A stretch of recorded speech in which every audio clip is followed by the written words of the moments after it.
Hello, everyone, and welcome to our webcast today. We have Michelle Rasmussen with us. She's going to be talking about tips to work effectively in a team environment using AutoCAD 2019. Michelle, I will leave it to you. Okay.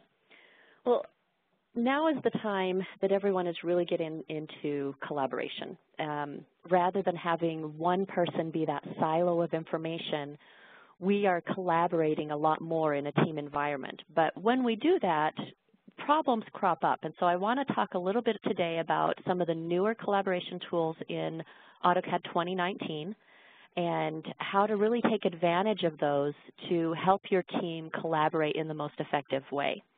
So if you are interested in getting written content for this, the AutoCAD Advanced 2019 book is the one that you would want, and I'm taking information specifically out of Chapter 8, Chapter 10, and Chapter 9. So I've put those out of order a little bit just because I felt like it flowed a little better in the webcast if I did it in this order. So we're going to start off talking a little bit about shared views, which is a new functionality in AutoCAD 2019.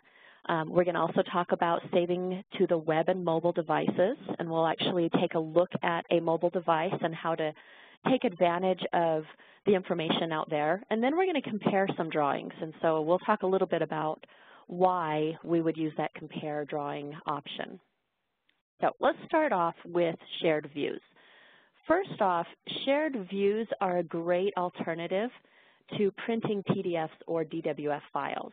So in the past, we've been used to just printing a PDF or a DWF, but the problem with those is when you send someone a PDF, first you have to print it, then you have to email it, and then they have to have the right software to actually be able to review it, whether it be the design review software or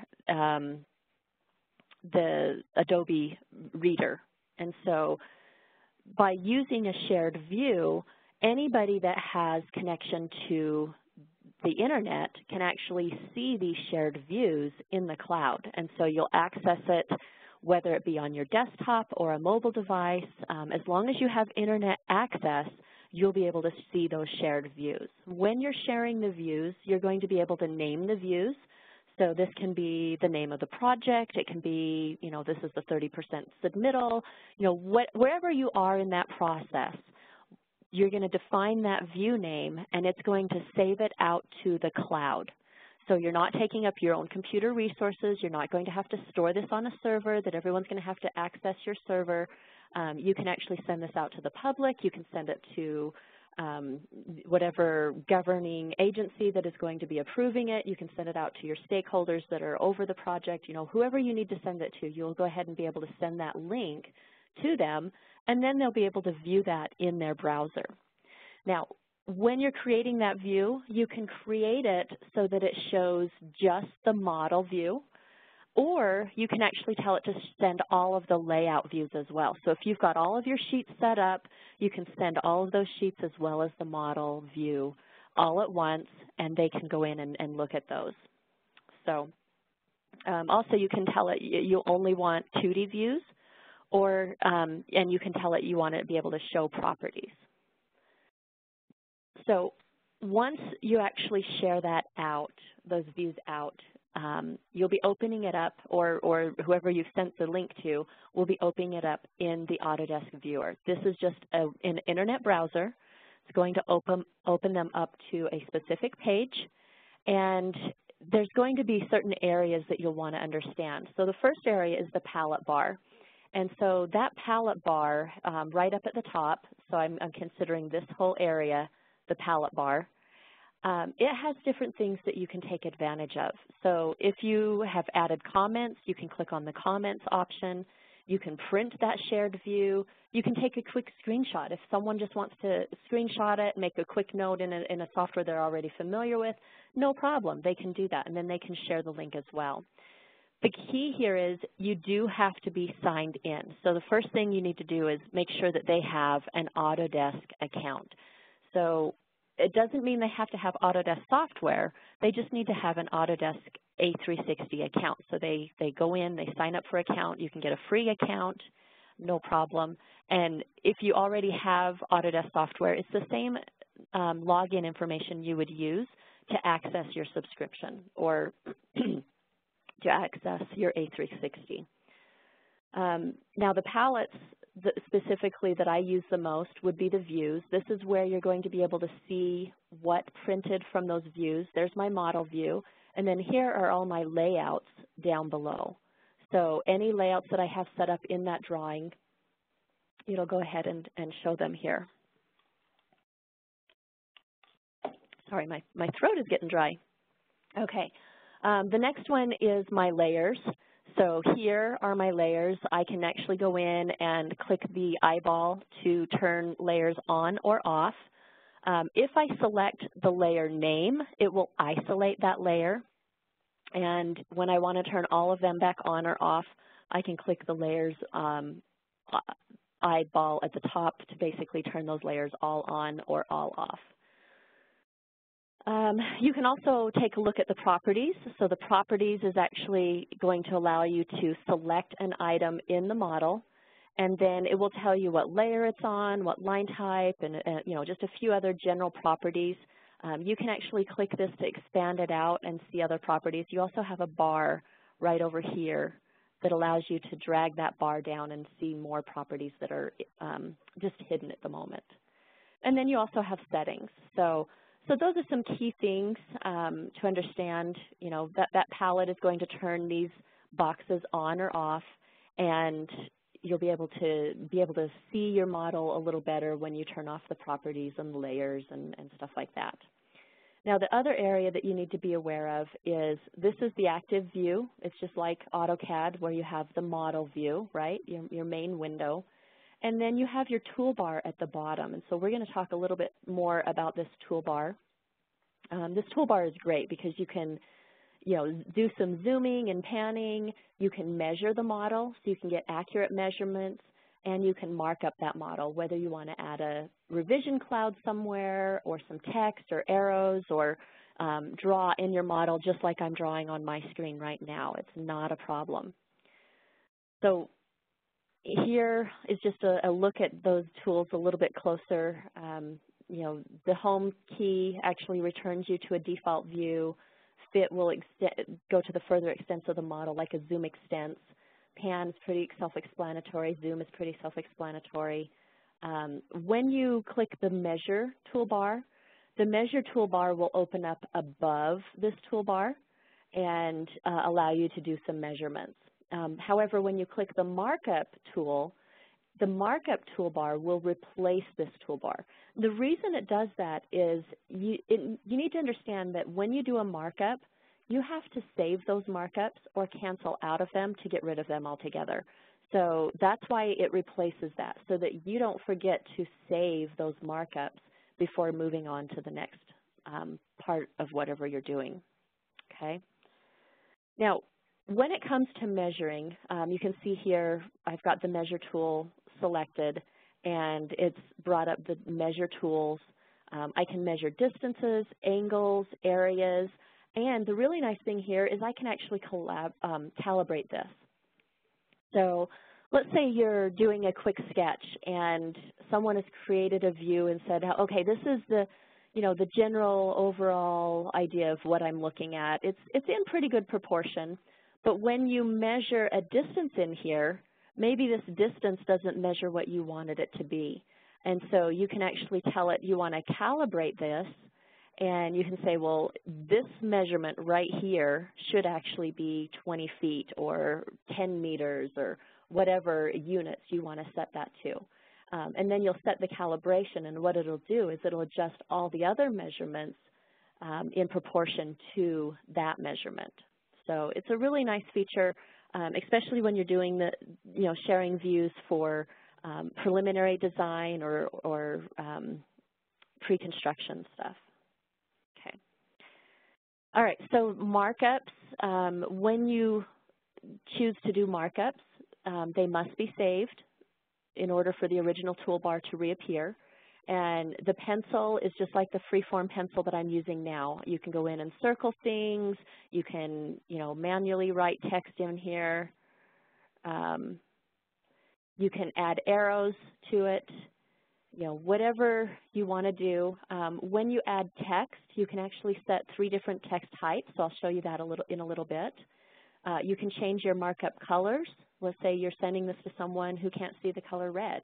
You want to make sure that they can very clearly see what you're marking. No problem. You can change that color without a problem. When you're working with arrows, you can actually set the weight as well. And if you mess up, you can do an undo or a redo as well. So let's actually take a look at this. And so I'm going to go open up my software. Okay, so here I am. I'm in an architectural drawing. There are multiple layouts. So I'll just quickly show you. Here's my floor plan. Here's some details, my electrical plan, and my HVAC plan that is just all grayed out because I don't have any HVAC objects in my drawing. But you can see it's all ready to go if I were ready to start putting HVAC in there.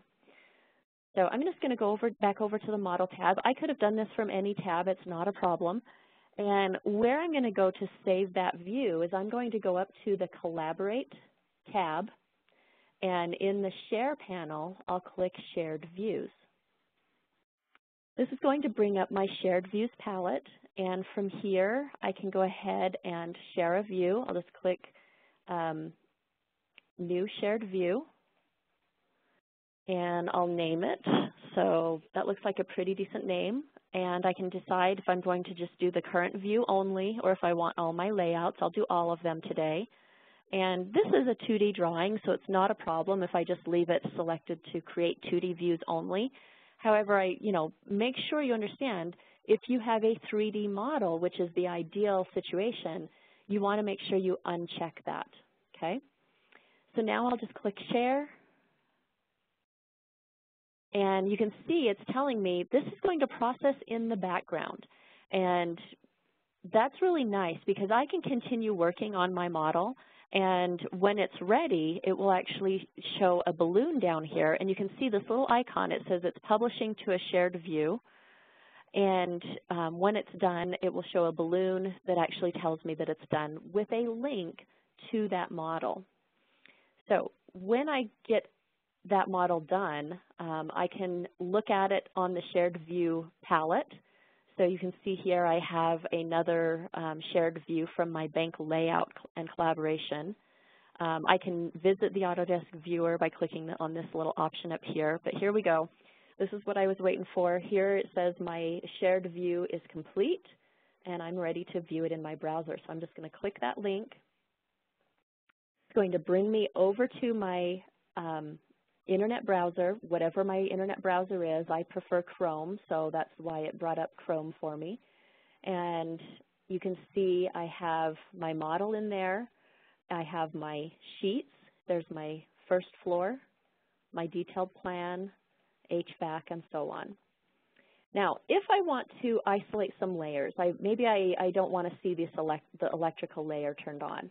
I click on the layer toolbar, and it'll allow me to go in and turn off things. So if I click the eyeball, it'll turn off my connections. And maybe you couldn't see that, but they're just these little teeny tiny dots right there. It allows me to take a look at that. Let's say I want to isolate my walls, though, and just see the floor plan here in the model space.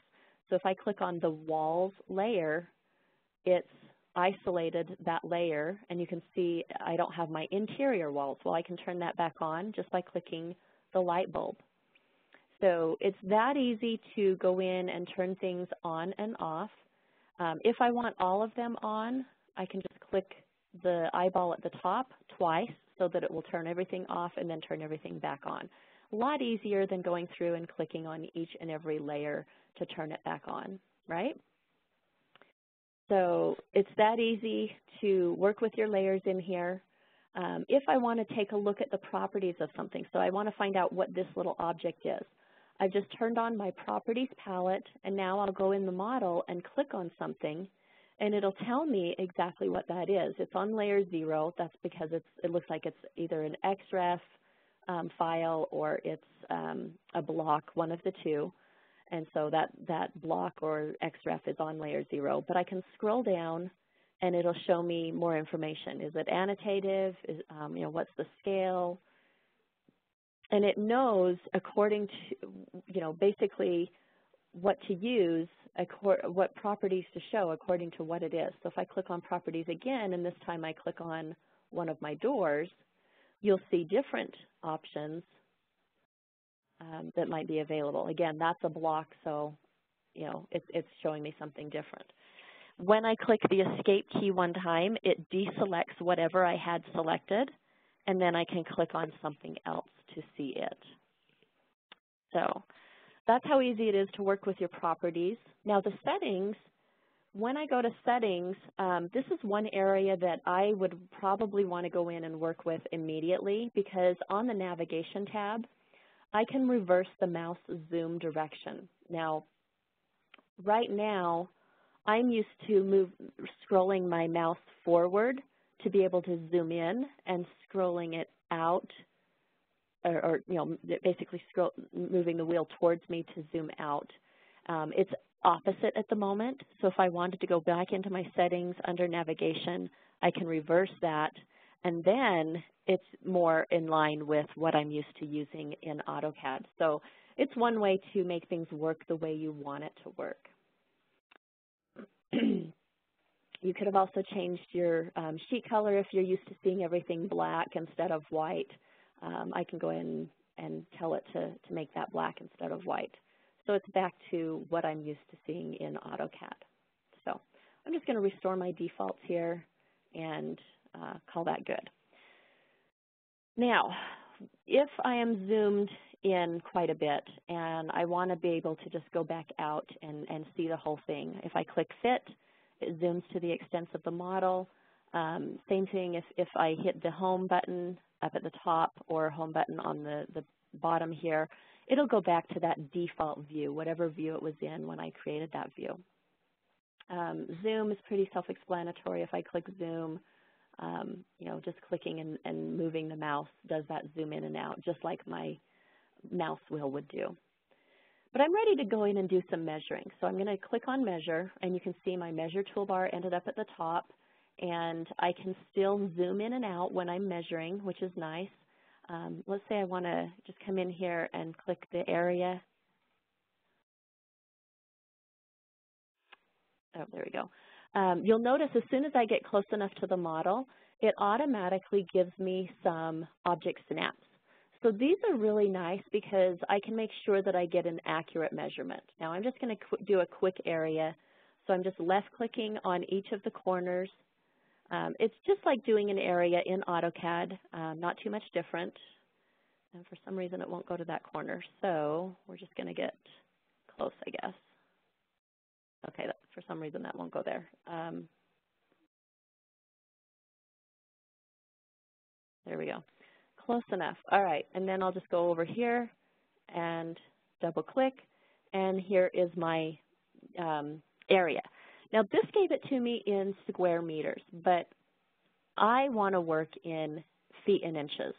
And so to change that, I can come over here to the settings, and I can tell it, you know what, I really want to see all of this in feet and fractional inches.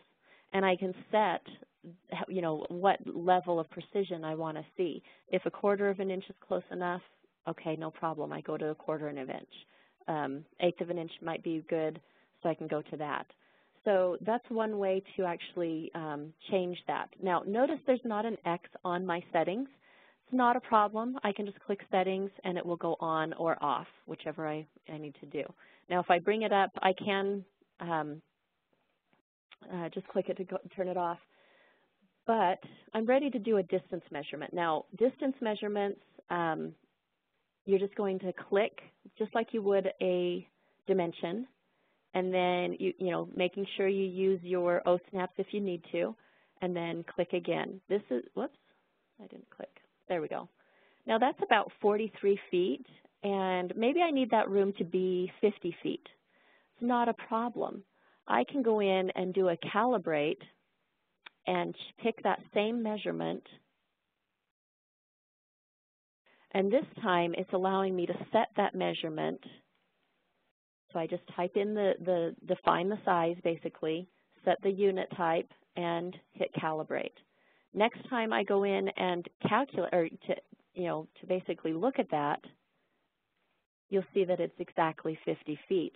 And all of the other measurements are going to be adjusted to accommodate that.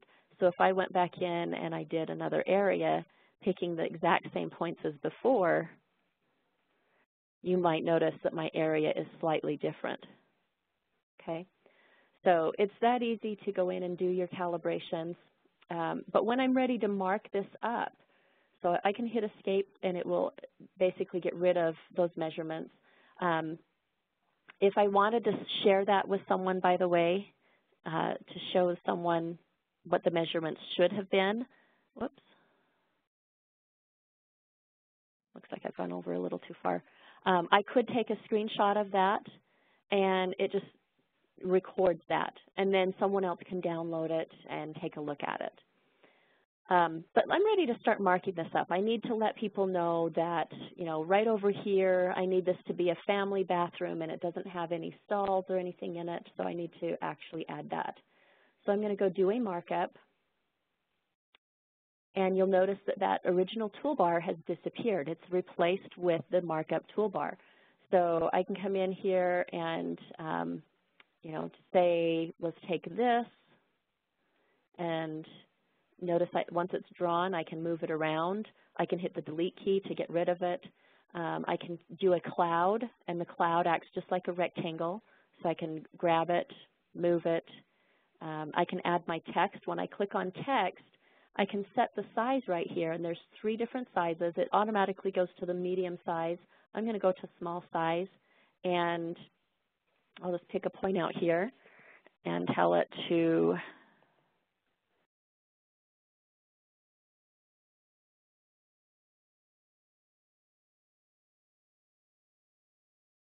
okay. So I'll just tell them to add the sink and a toilet to that room. If I click off of it, I can actually resize there we go. It's not going to let me resize it at the moment. Oh, there it goes. Didn't like that other side. Anyway, so I can resize it. I can move it around. I can place it where I need to. But I can't get out of this markup command until I actually save or cancel. If I hit cancel, my markups are going to disappear. And so I definitely want to click save, and it's going to save those out. And so it's showing them right here. When I go back over to AutoCAD, I may need to refresh my shared view palette, but when I do that, it may be taking a minute just because I have WebEx going at the same time. But that would show up actually right here to show a command, to show some comments there. Okay, so that's basically our shared views. If someone comes in and takes a look at these shared views, in fact, I just clicked on the bank here. Once I have resolved those shared views, it's easy to go back and just tell them that it's resolved. So I could, close this, go back into my palette here. Oh, there it goes. There's my saved markup from this model. I can say, okay, I've added that information. I can say it's resolved, and that comment will disappear from my list. So it's really easy to know when you fixed something. So that's our shared views. Let's go back over to our PowerPoint here. And the next thing I want to do is talk about sharing drawings in the cloud. Now, you may be asking, well, why, if you can share views, why would you want to share drawings? The difference is, by sharing a drawing in the cloud, you will be able to share with people the entire drawing. And so by taking that drawing out into a mobile device, someone in the field can do markups, and those markups can be very accurate. You can add lines and rectangles and circles. Basically anything you can do in AutoCAD, you can do on that mobile device, or practically anything. And it's really nice because it's accurate, it's and I can open it up in AutoCAD on my desktop to be able to see that. When you go over to the mobile device, it looks slightly different, not too different. Basically, you have your active view, just like you did before, or on your desktop, right? And you have the option to add grid lines or take those grid lines off. So there's my grid in the background. This is the name of the drawing itself. There's my undo and redo commands. And over here, there are different palettes that you can work with. So I've got my layer palette, allows me to turn things on and off. I can have a view palette. There's a couple of different palettes. So I'll actually take a look at that. But here's my toolbar at the bottom that allows me to add dimensions, measure my model, annotate the model, draw inside the model. There's a lot of different things. I can actually connect a smart pen if I had one for my mobile device. So some of the other palettes, I mentioned layers. You can actually change the view. If you're working in a 3D model, you may want to work in a 3D wireframe or a 3D solid. You can look at the properties of items so that you can see what line type it is, what line weight, what layer it's on. All of these things that you could do in AutoCAD, you can do. Another set of palettes that you have are blocks. So I can add blocks into my model. Let's say for instance, I needed to go and add another sink and a toilet. Well, if I have those blocks available to me, I can just click on those and drop them into my model out in the field, and then someone back at the office doesn't have to worry about it because I already took care of it. We actually have design feeds that you can do. So you've probably worked with design feeds before where you can go in and add markups as well. And then you've got some drawing settings. Do you want your object snaps turned on or tracking turned on? And what type of units do you want to look at? There's a lot of different things that you can set up in here. So the thing with the mobile app, it's really, really easy to use. You're going to tap to click on things, right? You zoom in, you're going to pinch your fingers together. Zoom out, you're going to put your fingers close and then spread them out on the screen. Panning, you're going to use 2 fingers to pan around. And with the orbit, you have to change that 3D style, that view style, to either the 3D wireframe or a 3D solid in order to do the orbit. But once you set that up, you click with 2 fingers, or you press on the screen with 2 fingers, and then just rotate or move your fingers around on that screen, and it will allow you to do your orbiting. So let's take a look at that. Oops. There we go. Okay, so here I have a 3D model, and I thought it would be nice to be able to show this to you. This is just one of the models that comes with our AutoCAD 3D modeling book, and it's basically a 3D solid of a museum and the grounds around it. If I change the view style here in AutoCAD, let's go with a realistic style, you'll see that, it does have some materials assigned to it, some colors and stuff like that. So it's really nice to be able to communicate to everyone what this is. And I can, look at it in all 3D, all different views. But someone out in the field is actually going to be telling me, what was actually built or any problems that we came up with. And they need to be able to have this drawing, not just a view, but a drawing. And so to save this out for them to the cloud, I'll go up here on the Quick Access toolbar, and I'll click the option to save to web and mobile. And now, again, this is something that's only available in 2019 at the moment. So I'll just click Save to Web and Mobile. And it's looking at my A360 login. You'll notice I'm logged in over here already.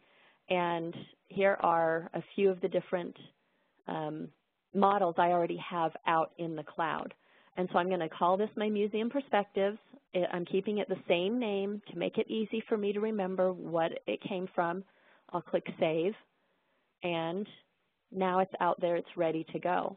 So what I'm going to do is I'm going to switch over to my mobile device. And so let's see. Yep, there we go. Perfect. So here I am on my mobile device, and I probably need to just pull this down and let it reconnect and catch that model that I just saved out to the web. So now here I can see that my museum prospectus is here. I'll just click on it, or tap on it, I should say. And in just a moment, when it opens, I'll be able to show you some of those tools I was showing you in the PowerPoint.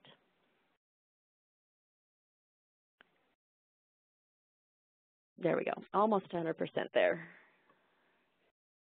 Okay, so now that I'm in my model, I can pinch and zoom out. I can zoom back in by spreading my fingers. You know, I can take a look at it. If I want to orbit, remember, I'm going to use 2 fingers and move them around on my screen, but I'm doing that right now, and it's not orbiting the way I want. Remember, I told you, you have to change your view style. So I'm going to go up here on the palette and click the eyeball and change this to either a 3D wireframe or a 3D solid. So when I change it to one of those items, you have your different views over here that I can change to. So if I wanted to, you know, just change to a specific view, or like I said, I can actually use 2 fingers and just move them around, twist my fingers on the screen to be able to take a better look at that. Okay, so it's that easy to do your orbiting with a 3D model. Going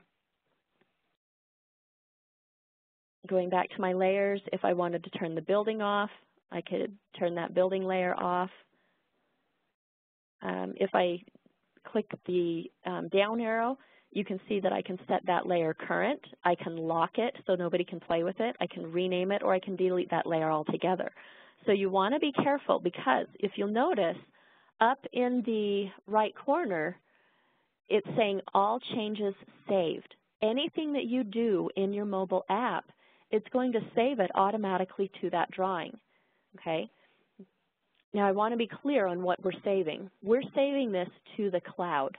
Over here, even though we saved this to the cloud, I'm still working in the local copy of this model, okay? The reason I point that out is you've got 2 copies of this same file going on, right? So if I come in here and I say, well, I'm done looking at my layers. Let's see, let's go to, I'm going to make my lawns layer current. So I'm going to click on that, click set current, and then I'm going to click the layers option, actually the arrow at the top to make those layers disappear, right? And, oh, you know what? I need to be in a different view. Let's go back to a 2D view here. Because in the mobile, you can only work in 2D views. So I've had to set that back to a 2D view in order to get my toolbar that's at the bottom of my screen, okay? So now that I have that, I can go ahead and click Draw, and I'm going to draw a rectangle, and I'm just going to click 1 point. There we go. And drag my finger, and I'm going to let go, and it's going to allow me to draw that rectangle. Now you'll notice that it brings up a little calculator at the bottom. This is allowing me to set precise measurements. So if I want it to be exactly 172 feet, no problem. I just type 172 in there for the height. And then I click on the width area, and it'll allow me to set my width to be exactly 85 feet. So it allows me to go in and set these units to exact measurements. And it doesn't matter what I'm doing, if I'm drawing a rectangle, a circle, whatever. Now I'm just going to click Done. And I have that in there. Let me go ahead and draw another item. Let's see, going back to the draw. And I'll draw an arc this time. When I draw the arc, it's going to allow me to pick 1 point, pick another point, and then I just drag the length of that arc to set the radius, okay? So I've got a couple of things in there. I'm going to go ahead and add a dimension so that people know my dimensions. There's that one,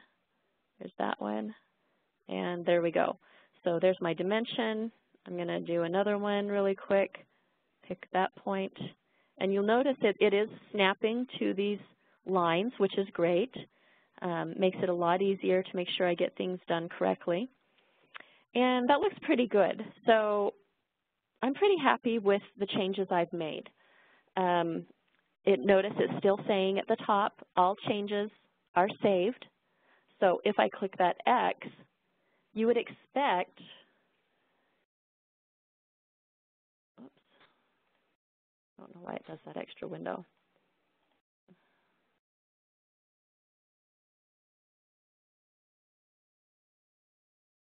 Oh, come on. I'll just move it. Sorry about that. So you would expect to be able to see that change that I made right here in this model. But again, like I was saying, this is a local copy, and what I did on my iPad was a mobile copy. And so that's where we get into the drawing compare option. Comparing two drawings will actually create a third drawing, and it will show you layers. It'll show you two different sets of layers. One layer will be like the layer name underscore drawing 1, and then the second layer will be the layer name underscore drawing 2. So, for instance, I had that grass, right? So I have that grass in my mobile drawing, but I don't have the grass in my local copy. So it would actually have that grass and then drawing 2, or whichever order I have it in, right? But it'll put a cloud, a revision cloud, around my model. So you can see here's my revision cloud right here. It'll put a revision cloud around the area where things don't match up. If I had moved walls, I would have one layer for drawing 1, the original, and then I would have another layer for my second drawing, which is drawing 2, okay?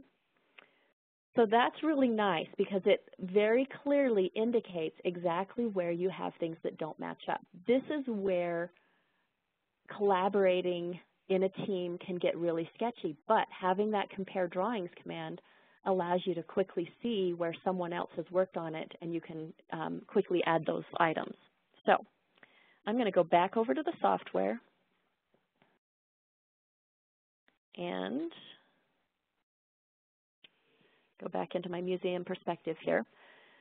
Here's my local copy. I need to go ahead and open my cloud copy or my mobile copy. So I'm going to open from the web and mobile. It's going to bring up that same list of drawings that I had earlier. You can see the last time I modified that, this was 9:36 in Utah time. So I'm going to click open. And once it opens, it's having to read it from the web, right? So it's giving it a second. I have too much going on the web here, so it's not wanting to do this. Let me try that again, see if it's stuck.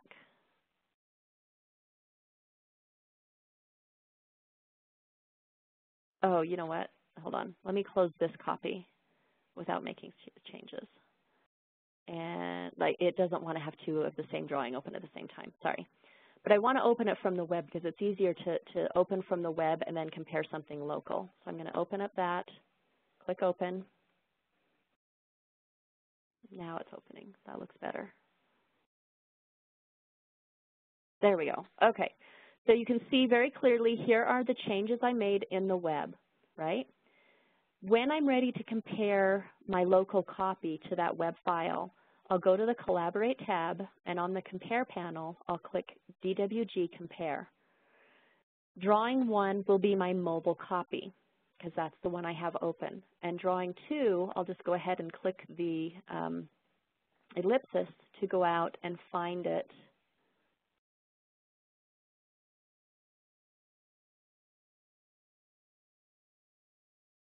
Museum perspective. There we go. And I'll click Open, and I'll hit Compare, and it's going to create that third drawing. You can see here's a compare drawing, and it has a cloud around the area where I have stuff in my mobile file that was not in my local file.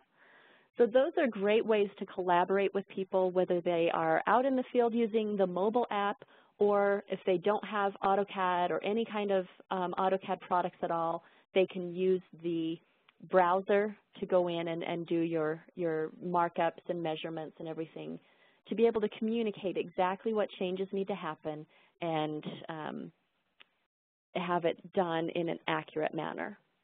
So